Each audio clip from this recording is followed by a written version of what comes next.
When you see curly hair on foot, but the chef is bald.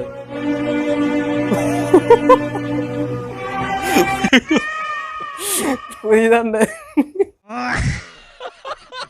And that foot is a donut. தெரியாதவங்க யாராவது இருந்தீங்கன்னா comment பண்ணுங்க. அதுக்கு ஒருத்தர் reply வந்து பண்ணுவான், எக்ஸ்பிளைன் பண்ணுவான். ஹி என்ன ஆச்சு சேடா இருக்கு? ஷி ஒன்றும் இல்லை. ஹி சரி. ஷி ஒன்றும் இல்லைன்னா அப்படியே விட்டுருவியா? ஹி சரி என்ன ஆச்சு? ஷி ஒன்றும் இல்லைப்பா, அவங்க வேலையா பாருங்க. ஹி சரி. ஷி என்னன்னு கேட்க கூட தோணல. பாசம் இருந்தா கேட்டிருப்பீங்க. இப்ப அவன் கேட்கணுங்கிறியா இல்ல கேட்க கூடாதுன்றியா?